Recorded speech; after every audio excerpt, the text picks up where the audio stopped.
In the summer of 1798, beneath the blazing Egyptian sun, the fate of empires hung in the balance on the azure waters of the Mediterranean. Napoleon Bonaparte, the rising star of revolutionary France, had assembled one of the most ambitious expeditions in history. 38,000 soldiers, scholars, and dreamers sailed eastward with visions of conquering Egypt and striking at the very heart of British power in India. Yet pursuing them through the shimmering heat haze was a British fleet commanded by a one-eyed admiral whose name would soon echo through the annals of naval warfare. Horatio Nelson was not content with mere victory. He sought nothing less than the complete annihilation of his enemies. What unfolded in the waters of Aboukir Bay would shatter French naval power for generations and trap Napoleon's army on foreign shores with no hope of escape. The story begins not with the thunder of cannons, but with the whispered ambitions of a young general whose hunger for glory knew no bounds. Napoleon Bonaparte stood on the deck of his flagship, gazing eastward toward the land of the pharaohs. Behind him stretched a fleet so vast that witnesses claimed it darkened the horizon. 180 ships carried the dreams of the French Republic toward Egypt, their holds packed with soldiers, scientists, and supplies for what Napoleon envisioned as the first step toward a new empire that would stretch from the Nile to the Ganges. The scale of preparation had been breathtaking. For months, the ports of southern France buzzed with activity as Bonaparte assembled his expeditionary force. 38,000 men gathered in Mediterranean harbors, their ranks swelled by an unprecedented collection of scholars, artists, and engineers. The Commission des Sciences et des Arts, as Napoleon called them, represented the finest minds of France. These were not mere conquerors, but the architects of a new civilization that would rise in the shadow of the pyramids. Yet even as the French expedition took shape, Napoleon enforced absolute secrecy about its destination. His own officers remained in the dark, speculating wildly about their target. Some whispered of Ireland, others of Sicily or Naples. The truth was far more audacious. Egypt represented the master key to British prosperity, the vital link in the chain that connected London to the riches of India. By seizing Egypt, Napoleon believed he could force Britain to its knees and reshape the balance of power across the globe. The French Directory had their own reasons for blessing this distant adventure. While Napoleon's strategic vision was undeniably brilliant, there were those in Paris who viewed the politically ambitious general and his fiercely loyal veterans with growing unease. Sending Bonaparte and his most devoted followers as far from France as possible served multiple purposes. If the expedition succeeded, France would gain an empire. If it failed, potential rivals would be conveniently eliminated. On the 19th of May, 1798, the Great Armada finally departed from Toulon. The sight was magnificent and terrifying. Warships and transports stretched across the Mediterranean like a floating city, their sails billowing in the warm breeze. At their heart sailed the Orient, Admiral François-Paul Brueys' massive flagship, mounting 120 guns and serving as the floating palace of French naval might. But even as the French fleet celebrated its departure, danger stalked them across the wine-dark sea. In the harbors of Britain, another fleet was stirring. Admiral John Jervis, commander of the Mediterranean squadron, had received intelligence of French preparations, and he dispatched his most aggressive and innovative captain to investigate. Horatio Nelson, the victor of Cape St. Vincent, was a commander unlike any other in the Royal Navy. Where his peers sought orderly battle and honorable defeat of the enemy, Nelson harbored darker ambitions. He had learned from his mentor Jervis that the goal was not merely to defeat the French, but to annihilate them utterly. Nelson's pursuit began almost immediately, yet it would prove to be one of the most frustrating chases in naval history. Time and again, the British admiral came tantalizingly close to his quarry, missing them by mere hours. The Mediterranean became a vast game board where two master tacticians maneuvered their forces, each seeking the decisive advantage that would determine the fate of nations. The French expedition's first triumph came at Malta, where Napoleon's forces seized the ancient stronghold of the Knights of Street. John, in a matter of days. The proud knights, who had once held the island against the full might of the Ottoman Empire, crumbled before French efficiency and revolutionary fervor. Napoleon installed a garrison in Valletta and pressed onward toward his ultimate prize. Meanwhile, Nelson's frustration mounted with each passing day. His flagship Vanguard had been dismasted in a violent storm, scattering his frigate screen and leaving him partially blind to enemy movements. Reinforcements arrived from Admiral St. Vincent, bringing his strength to 14 ships of the line. But without adequate scouting vessels, Nelson remained at a severe disadvantage. He searched the eastern Mediterranean like a bloodhound following a cold trail, visiting empty harbors and questioning merchant captains for any hint of French whereabouts. The psychological pressure was immense. Nelson understood that his reputation, carefully built over years of daring actions, hung in the balance. At home in England, critics whispered that an opportunity had been missed to fight another Trafalgar 7 years early, potentially capturing Napoleon himself and saving Britain a mountain of future troubles. The weight of expectation pressed down on the one-eyed admiral as he scoured the seas for his elusive prey. Unknown to Nelson, the French had successfully landed their army in Egypt on the 1st of July.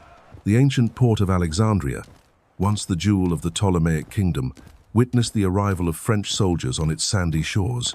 Napoleon's proclamation to his men rang with revolutionary fervor and Orientalist dreams.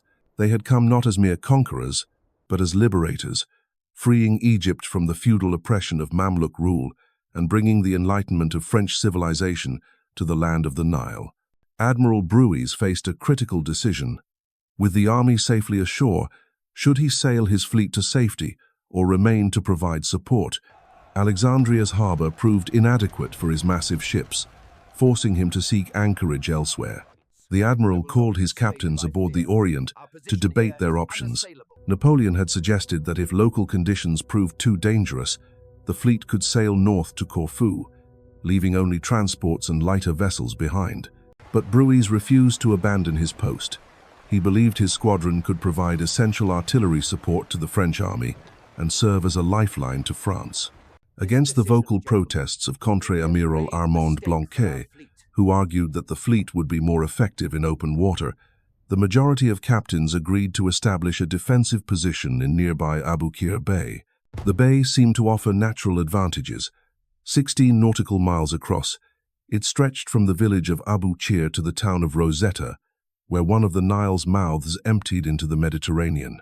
Brueys arranged his 13 ships of the line in a compact formation, anchored in a north-south line with protection from Aboukir Island's batteries to the northwest and deadly shoals guarding the landward approach. The French admiral believed he had created an impregnable fortress, a steel wall that would shatter any British attack. Yet Brueys had made critical errors that would soon prove fatal. His crews were exhausted from months at sea and weakened by disease. Substantial numbers of sailors worked ashore, digging wells for fresh water rather than maintaining watch for enemy ships. The admiral had failed to establish proper reconnaissance, leaving his fleet blind to approaching danger. Most crucially, he had underestimated his opponent. On the 28th of July, Captain Troubridge of the British fleet obtained confirmation from a passing merchant vessel that the French had indeed sailed eastward. Nelson immediately set course for Egypt once more, his heart pounding with anticipation. On the 1st of August, 1798, his lookouts finally spotted what they had sought for so long. Alexandria harbor, empty during Nelson's previous visit, now bristled with French transport vessels. The hunt was nearly over. Somewhere beyond the horizon lay the French battle fleet, and with it, Nelson's appointment with immortality. The afternoon sun blazed mercilessly as Nelson's ships approached the Egyptian coast. His captains crowded the quarterdeck of the Vanguard, telescopes trained on the distant shoreline where the ancient city of Alexandria shimmered in the heat. The sight that greeted them sent electricity coursing through British hearts. French transport vessels packed the harbor like sardines, their tricolor flags hanging limp in the stifling air. The army was ashore, but where was their guardian fleet? Nelson's keen tactical mind was already racing. If the transports were here, Brueys could not be far away. The French admiral would never abandon his army without protection, not when British warships prowled these waters like hungry wolves. Nelson ordered his fleet to sweep eastward along the coast, every man straining his eyes for the telltale forest of masts that would mark their quarry's position. As the British ships rounded the headland near Aboukir, the horizon suddenly erupted with enemy sails.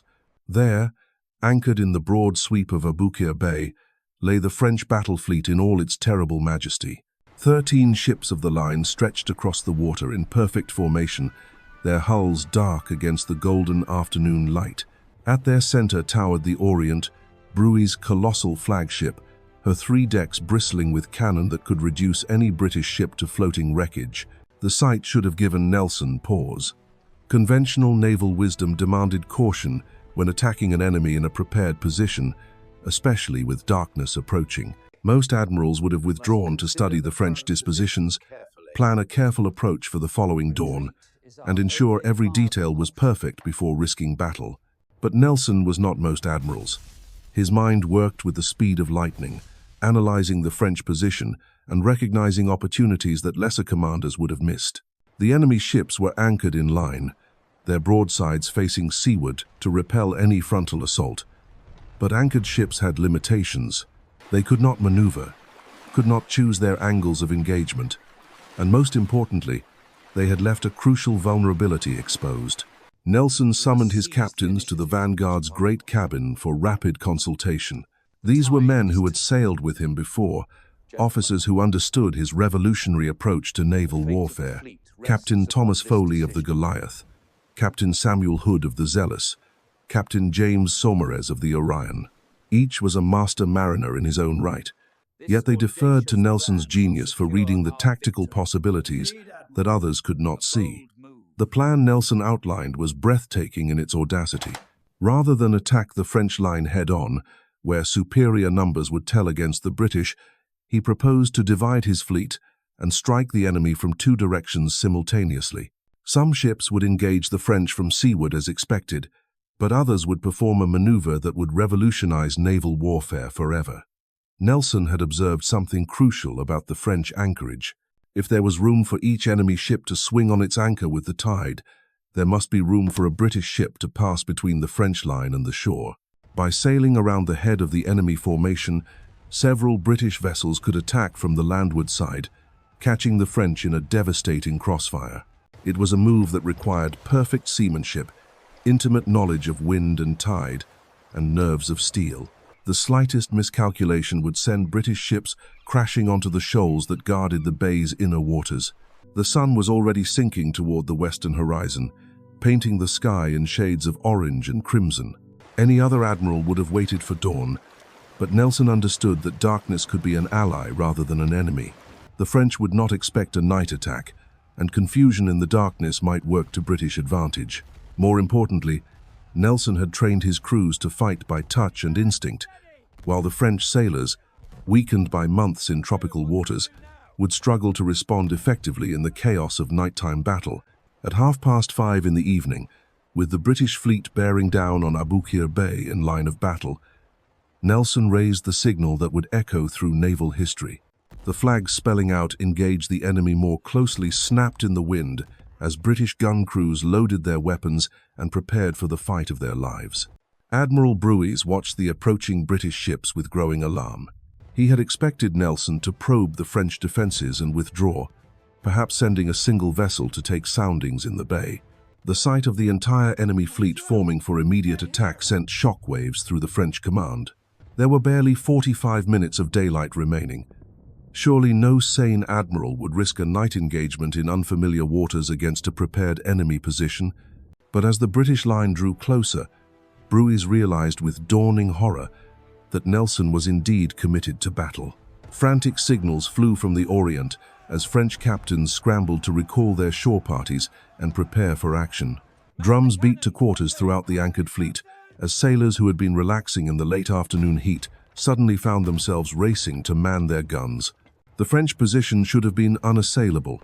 Their ships were anchored in perfect order, forming an iron wall across the bay's entrance. Shore batteries on Aboukir Island commanded the northern approach, while treacherous shoals protected the southern flank. Any attacking force would have to approach directly into the teeth of French firepower, accepting terrible punishment before they could reply effectively. Yet as Nelson's fleet approached, the British admiral's tactical brilliance became apparent. The leading ships, Goliath and Zealous, did not steer for the expected frontal assault. Instead, they swept northward around the head of the French line, their deep-drafted hulls skimming dangerously close to the underwater hazards that lurked beneath Aboukir Bay's deceptively calm surface.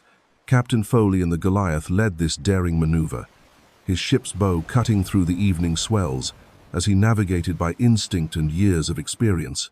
Behind him followed Zealous, Orion, Theseus, and Audacious, each captain trusting in Nelson's judgment and their own seamanship to avoid the fate that awaited any vessel unlucky enough to strike the hidden shoals. The psychological impact on the French was immediate and devastating. Brueys had planned for a conventional engagement, with British ships attacking his line from seaward, while his vessels replied with massed broadsides. Instead, he watched in growing dismay as enemy warships materialized on his unprotected landward flank, turning his carefully prepared defensive position into a death trap. As the sun touched the horizon and the first British ships opened fire, the Battle of the Nile erupted with a fury that would be remembered for centuries to come. The thunder that erupted across Aboukir Bay was unlike anything the world had witnessed. As Captain Foley's Goliath swept around the head of the French line, her 44 guns spoke in perfect unison, belching flame and iron into the unprepared landward side of the enemy formation. The French ship Guerrier, caught completely off guard by this unprecedented maneuver, shuddered under the devastating impact. Her mast splintered, her rigging collapsed in tangled ruin, and her crew fell in heaps around their guns. But this was only the beginning. As each British ship followed Goliath around the French van, they delivered their own crushing broadsides into the helpless enemy vessels. Zealous, Orion, Theseus, and Audacious formed a line of destruction that raked the French ships from bow to stern. Within 20 minutes of the first shot, the leading 3 French vessels had been reduced to floating wrecks, their guns silenced and their crews decimated. The horror of naval warfare in the age of sail revealed itself in all its brutal glory. Cannonballs weighing 24 pounds smashed through oak timbers 2 feet thick, sending deadly splinters flying like arrows through the confined spaces below deck. The concussion of each broadside shattered eardrums and left men stunned and bleeding. Grape shot swept across enemy decks like a scythe through wheat, cutting down anyone brave enough to remain exposed. Admiral Brueys, standing on the quarterdeck of his flagship Orient, watched his carefully laid plans dissolve into chaos. The British had achieved what every naval tactician would have declared impossible. They had doubled his line, placing French ships between 2 fires and concentrating overwhelming force against a portion of his fleet, while the rest could only watch helplessly from their anchored positions. Yet the French did not surrender to despair. These were veteran sailors who had fought the Royal Navy before, men hardened by years of revolutionary warfare and trained in the traditions of French naval excellence. As the British ships pressed their attack, French gun crews responded with their own devastating volleys. The confined waters of the bay echoed with the roar of hundreds of cannon as both fleets hammered each other at point-blank range. Nelson himself was not immune to the carnage unfolding around him. As his flagship Vanguard engaged the French ship Spartiate, enemy gunners targeted the British command structure with deadly precision. Captain Antoine-René Thévenard had used his anchor spring to angle his broadside across Vanguard's bow, a position that allowed his guns to rake the British flagship from stem to stern. The concentrated fire was devastating. Vanguard's casualties mounted rapidly as French shot tore through her hull and rigging. At approximately 8:30 in the evening, an iron splinter fired in a Langrage round struck Nelson above his blinded right eye. The impact was catastrophic.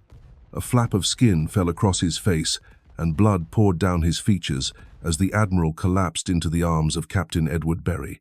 In that moment of crisis, Nelson believed his wound was mortal.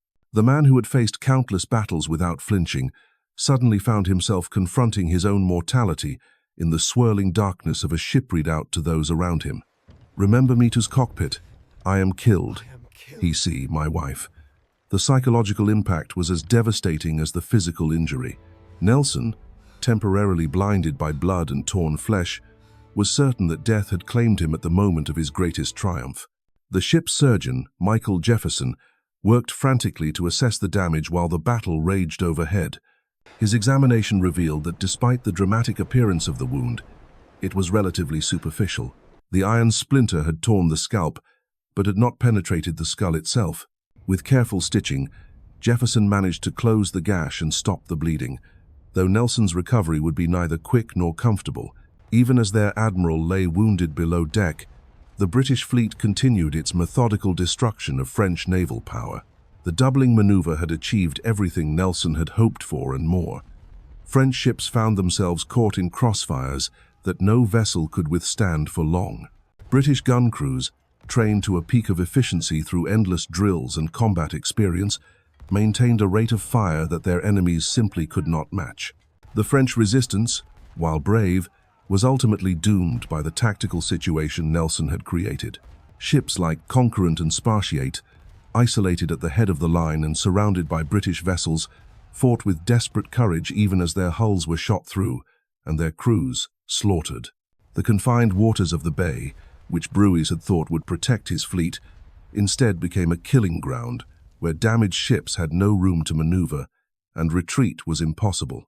As darkness fell completely over Aboukir Bay, the nature of the battle changed but did not diminish in intensity. Muzzle flashes lit the night like lightning, briefly illuminating scenes of destruction that would haunt survivors for the rest of their lives. The smell of gunpowder mixed with blood and SP touch and instinct, loading and firing their earth. Men fought by lintered wood created an atmosphere of hell on guns in mechanical repetition while the world exploded around them. The psychological pressure on both fleets was immense. In daylight, sailors could at least see their enemies and understand the tactical situation. In darkness, every ship became an isolated fortress surrounded by unseen threats. The constant thunder of gunfire, the screams of wounded men, and the crash of falling masts created a cacophony that drove some sailors to madness. Yet it was in this hellish environment that the climax of the battle would unfold. At the center of the French line, Admiral Brueys' flagship Orient continued to fight even as destruction closed in around her. The massive three-decker was by far the largest vessel in the bay, mounting 120 guns and carrying over 1,000 men. If she could be destroyed, the heart would be torn out of French resistance. British ships began to concentrate their fire on the giant flagship. Alexander, Swiftsure, and other vessels maneuvered to bring their guns to bear on Orient's towering hull. The French crew fought back with desperate valor, their heavy cannon replying shot for shot, even as their ship began to show signs of serious damage. But the odds were overwhelming, and the outcome was only a matter of time. Deep within Orient's hull, a disaster was taking shape that would dwarf all the destruction that had come before. Somewhere in the chaos of battle, fire had taken hold. Whether from burning wadding that drifted from British guns, or from the careless handling of powder charges in the heat of combat, flames began to spread through the flagship's interior. At first, the fire was small and manageable, but in the confined spaces of a wooden warship packed with gunpowder and ammunition, even the smallest blaze could become an inferno. The fire spread with terrifying speed, fed by paint and oil that had been carelessly left exposed on the ship's upper decks.